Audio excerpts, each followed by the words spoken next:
Selamat datang di channel saya Serangga Gatal. Jangan lupa di subrek, like and share. Mimin doakan semoga kita sehat semua. Oke, kita mulai. Itu adalah Wang Jiu. Su Yi tidak terkejut. Setelah memasuki kota Jiuding, dia menyadari bahwa tentara Daxia yang tersebar di kota telah melihat identitasnya. Akan aneh jika Wang Jiu tidak datang menemuinya. Rekan Taois, tuanku telah mengirim seseorang untuk membersihkan halaman King Yun, dan aku menunggumu datang. Wang Jiu berkata sambil tersenyum, selain itu, ketika kamu duduk dengan benar, tuanku akan datang mengunjungi sesama Taois secara langsung. Dia tampak bahagia. Halaman King Yun. Su Yi mau tidak mau menunjukkan sedikit ingatan, dan berkata, ayo pergi. Segera, kelompok itu menaiki kereta perunggu dan pergi bersama Wang Jiu ke halaman King Yun di tepi Danau Jinlin di Qinglongfang. Musim semi tepat, angin hangat bertiup, dan pohon willow hijau baru. Halaman King Yun memiliki tampilan baru. Su Yi masih ingat bahwa ketika dia pergi, cuaca dingin dan tanah membeku, embun beku membunuh semua jenis rumput dan pohon di halaman layu, pemandangan kesepian dan kehancuran. Sekarang saya datang lagi, saya akan melihat bunga dan pohon, hutan lebat dan bambu, kolam dan sungai mengalir seperti sabuk batu giok, dan mata air ada di mana-mana. Namun, hanya melihat halaman sejenak, hidung Su Yi sedikit berkedut, dan berkata, seseorang tinggal di sini sebelumnya. Wang Jiu tidak bisa menahan diri untuk tidak terkejut, dan berkata, bagaimana kamu mengetahuinya? Su Yi tersenyum dan berkata, aku baru saja mencium bau napas yang berbeda. Begitulah. Pada saat mereka pindah. Setelah jeda, dia melanjutkan, jangan khawatir, rekan Taois, semua yang ada di King Yun Xiaoyuan telah diubah lagi. Su Yi tidak peduli tentang ini, dia berkata dengan penuh minat, bisakah Anda memberi tahu saya tentang Ibu Xia King Yuan? Wang Jiu ragu-ragu sejenak, lalu berkata, rekan Taois, Xiao Lao tidak berani membahas masalah ini, hanya bisa mengatakan bahwa ibu dari Yang Mulia King Yuan pernah menjadi wanita paling favorit Tuhan. Tapi dia meninggalkan Daxia bertahun-tahun yang lalu. Adapun hal-hal lain, jika sesama Taois benar-benar tertarik, yang terbaik adalah bertanya kepada patriark saya. Su Yi tersenyum dan berkata, baiklah. Ketika semuanya sudah diatur dengan benar, Wang Jiu bergegas pergi. Su Yi mengeluarkan kursi rotan dan duduk malas di tepi kolam halaman. Air di kolam berkilauan, daun teratai mengambang, dan sekelompok ikan mas berenang di sekitarnya. Kami belum melihat mereka selama berbulan-bulan, tapi ikan ini lapar dan kurus. Su Yi mengambil beberapa jangkrik bulan sebagai umpan dan melemparkannya ke dalam kolam, yang segera menarik sekelompok ikan mas untuk berebut mendapatkannya. Saudara Su, saya berencana untuk membawa Si Zun dan King Ye pergi berbelanja di kota, tetapi Anda. Wen Xinzhao datang, dan tersenyum. Gadis itu memiliki mata yang cerah, wajah yang cantik, dan temperamen yang sederhana dan cantik. Kamu pergi. Su Yi kurang tertarik. Dia tidak pernah tertarik berbelanja, tetapi kadang-kadang dia tertarik, dan dia akan berjalan-jalan di debu merah yang bising. Oh, ini dia. Wen Xinzhao melambai. Segera, saya pergi dengan orang yang sebenarnya Hanyan dan King Ya. Waktu berlalu. Bayangan bunga dan pohon di halaman berangsur-angsur bergeser, dan cahaya dan bayangan terjalin. Su Yi berbaring di kursi rotan, tampaknya tertidur, tetapi sebenarnya dia memadatkan kekuatan Dao besar di istana spiritual tubuh. Dalam perjalanan ke Daxia, dia telah melebur 5 elemen, angin dan guntur, dan yin dan yang. Sampai sekarang, 3 jenis Taoisme yang indah pada awalnya telah dicampur. Secara bertahap mengungkapkan pesona yang sama sekali berbeda. Itu adalah nafas yang dimiliki oleh Taoisme yang berarti, awal yang asli. 1% dari istana spiritual seperti tungku ibu dari tubuh manusia, jalan besar, dan sumber pemurnian. Ini adalah, besar, dari biksu spiritual dan awal dari jalan spiritual. Ketika saya benar-benar memadatkan 3 jenis sajak Dao yang tak tertandingi ke dalam makna Dao asli, dan saya memiliki kekuatan Dao, saya benar-benar dapat dianggap sebagai cara spiritual. Namun, penempaan Taoisme Yuanshi membutuhkan waktu penggilingan air. Su Yi berpikir dalam hati. Cara Yuan Dao adalah dengan mengolah pantun Dao. Jalan spiritualitas adalah arti dari kultivasi. Pemolesan dan pengerasan Taoisme juga dibagi menjadi 4 tahap, halus, kecil, besar, dan sempurna. Senja akan datang. Matahari terbenamnya luar biasa dan indah. Penampilan asli Taoisme memiliki pesona yang serupa. Tiba-tiba, sesosok melewati dinding dan datang ke halaman. Ini adalah pria parubaya berjubah kuning, wajahnya sehangat batu giok, dan dia memegang kipas batu giok. Dia jelas karakter yang tidak diundang, tetapi dia tampaknya datang ke halaman rumah, dengan tenang dan santai. Huang Pao setengah baya melihat sekeliling dan mendarat di Suyi, yang sedang duduk di kursi rotan di sisi kolam, dan berkata, "Pria kecil, apakah kamu satu-satunya di sini?" Suyi dengan linglung berkata, "Ada iblis lain." Setan. Huang Pao setengah baya terkejut, "Di mana, mengapa saya tidak melihatnya?" Suyi berkata, "Bukankah kamu iblis?" Murid setengah baya Huang Pao sedikit mengembun, dan dia tersenyum dan berkata, "Saya tidak melihatnya, Anda memiliki penglihatan yang kejam. Saya mendengar bahwa Kaisar Xia memiliki tamu terhormat yang ingin tinggal di halaman Qingyun ini. Seharusnya tidak, bukankah itu? Apakah itu kamu?" Suyi sedang duduk malas di kursi rotan, tanpa mengangkat kelopak matanya, dia berkata perlahan, "Jangan bicara omong kosong, katakan saja tujuanmu." Pria parubaya berjubah kuning mengerutkan kening, dan dia tidak bisa menahan diri untuk tidak menatap Suyi lagi. Setelah memikirkannya, Huang Pao setengah baya berkata, "Saya tidak punya hal lain untuk dilakukan di sini. Saya hanya ingin melihat seperti apa rupa tamu terhormat Kaisar Xia, dan kultivasi dan harmoni seperti apa mereka. Asal. Sungguh, saya pikir musuhlah yang datang untuk membunuh saya." Suyi meregangkan pinggangnya di kursi rotan, berdiri dengan santai, dan berkata dengan santai, "Dalam hal ini, aku tidak akan mempermalukanmu, tinggalkan satu tangan, kamu bisa pergi hidup-hidup." Jubah kuning setengah baya tertegun, seolah-olah dia tidak bisa mempercayai telinganya. Segera, dia tertawa bodoh, menepuk kipas batu giok di tangannya, dan nyala api ungu aneh melintas di matanya, dan berkata, "Kalau begitu, aku khawatir itu tergantung pada apakah kamu memiliki kekuatan." Bunga dan pohon di dekatnya bergetar hebat.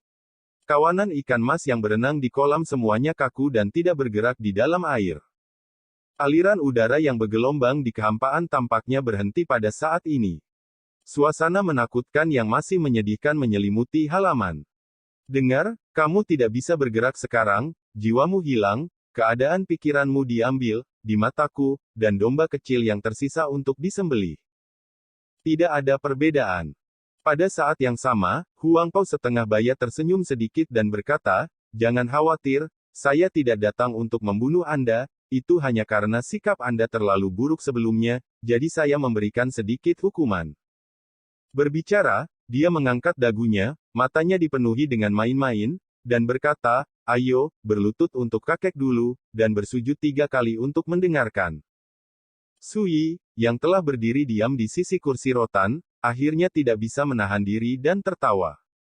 Huang Pao setengah baya membeku sesaat, kemudian pupil matanya berkontraksi, seolah-olah dia sangat ketakutan, dan kehilangan suaranya, "Kamu. Kapan kamu bangun?"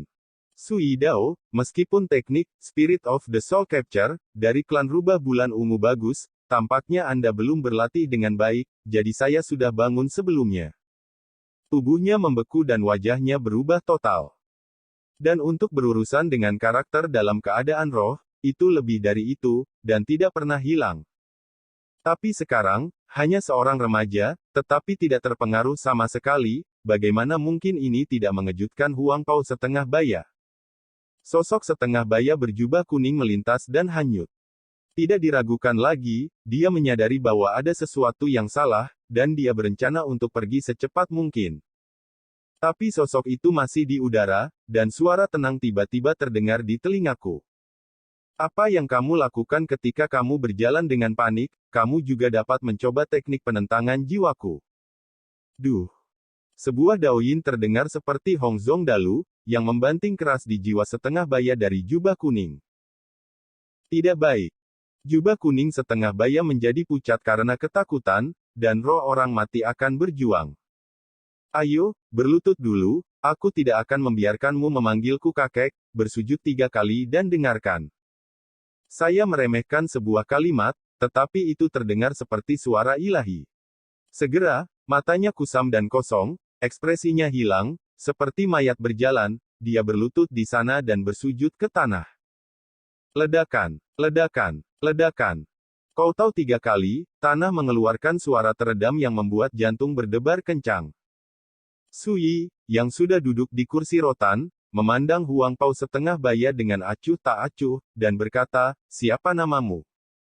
Pria parubaya berjubah kuning berlutut di tanah, matanya kosong, dan dia berkata dengan ekspresi kosong, Pu Huai. Siapa yang mengirimmu? Santo Pu Surong. Siapa dia? Aku adalah Santo ke-13 dari klan Rubah Bulan Ungu, saudara perempuan dari Patriark.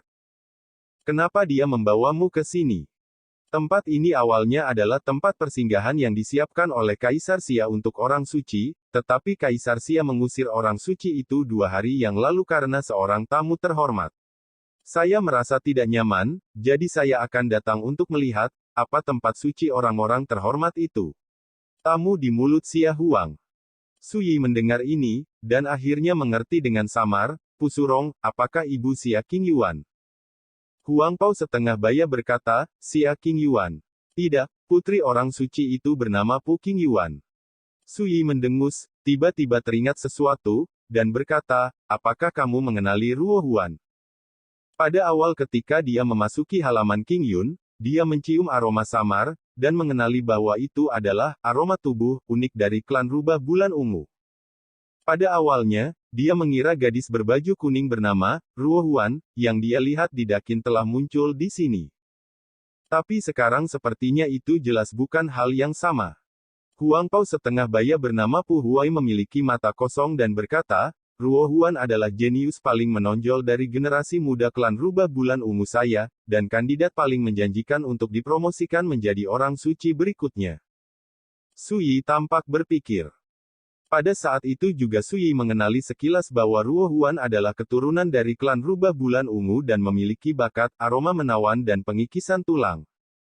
Namun, gadis ini sangat waspada, dan ketika dia melihat ada sesuatu yang salah, dia segera mundur dan melarikan diri.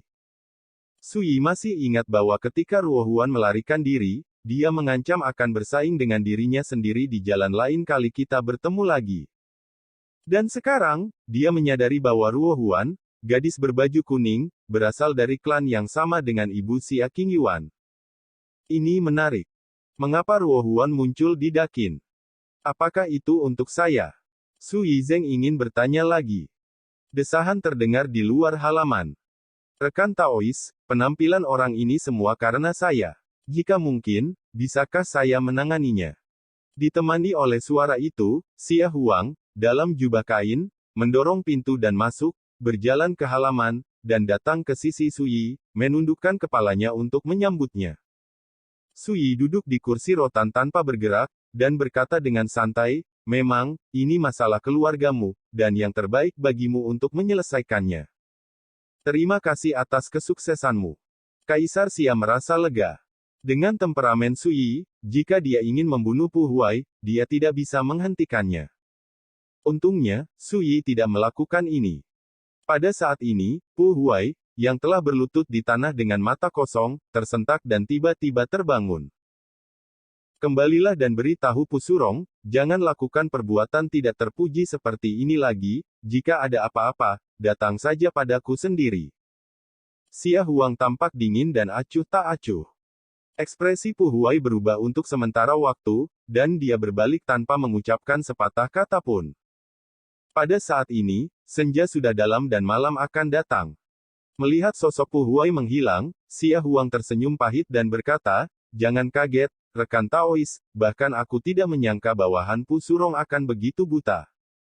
Su Yi memandang Xia Huang dari atas ke bawah, dan berkata, saya dapat melihat bahwa Anda mengalami waktu yang buruk baru-baru ini. Dibandingkan dengan beberapa bulan yang lalu, alis Xia Huang memiliki warna suram yang tidak bisa disembunyikan, dan dia tidak lagi anggun seperti sebelumnya. Satu kalimat membuat Kaisar Xia merasakan banyak emosi, dan dia hanya bisa menghela nafas. Ada musuh yang kuat di luar, dan arus bawah melonjak di dalam, dan sekarang bahkan Pu Surong telah datang untuk mengambil King Yuan dariku. Saya tidak berbohong kepada rekan-rekan Taois saya. Ketika menghadapi kesulitan seperti itu, tidak berlebihan untuk mengatakannya. Bahwa itu adalah semut di panci panas. Suara itu penuh dengan keputusasaan dan ketidakberdayaan. Di masa lalu, dia adalah Kaisar Xia yang memerintah dunia, duduk di dunia, dan tidak ada yang berani untuk tidak menghormati. Dengan perubahan drastis di dunia dan pemulihan energi spiritual, pola dunia telah mengalami perubahan yang mengguncang bumi hanya dalam beberapa bulan. Ini juga membawa tekanan yang belum pernah terjadi sebelumnya kepada Kaisar Xia. Sui berkata, "Lalu apa rencanamu?" Mata Xia Huang menjadi tenang, dan dia mengatakan ide yang sudah dia pikirkan. Saat ini, satu-satunya harapan saya adalah menggunakan tangan sesama Taois untuk memperbaiki arai batas kota Jiuding sesegera mungkin. Dengan cara ini, musuh asing dapat dihalangi dan mereka tidak akan berani menyerang dengan mudah. Selama kamu bertahan sampai dunia yang indah itu datang. Setelah mendengarkan, Sui menggelengkan kepalanya dan berkata, saya tidak pernah berpikir bahwa Anda akan menggantungkan harapan Anda pada formasi yang hebat. Nada bicara Xia Huang sedikit tidak berdaya, dan berkata, saya secara alami tahu bahwa ini bukan solusi jangka panjang, tetapi dalam menghadapi situasi saat ini, hanya dengan mengambil arai batas kota Jiuding sebagai dukungan, kami dapat yakin untuk melakukannya. Selesaikan aku. Krisis yang dihadapi keluarga kerajaan Xia. Sui dapat melihat bahwa Kaisar Xia benar-benar dipaksa untuk tidak melakukan apa-apa, jadi dia menganggap formasi besar sebagai sedotan penyelamat. Setelah berpikir sebentar, Sui berkata, saya berjanji untuk membantu Anda memperbaiki formasi ini. Tentu saja saya tidak akan melanggar janji saya, tetapi Anda juga harus tahu bahwa formasi ini adalah formasi tingkat kaisar, dan itu dengan kekuatan saya. Dan tidak mungkin mengembalikan kekuatan formasi ini ke puncaknya. Mata Xia Huang berbinar dan berkata, selama itu bisa menghalangi musuh asing itu sudah cukup. Sui mengangguk dan berkata, ini mudah ditangani.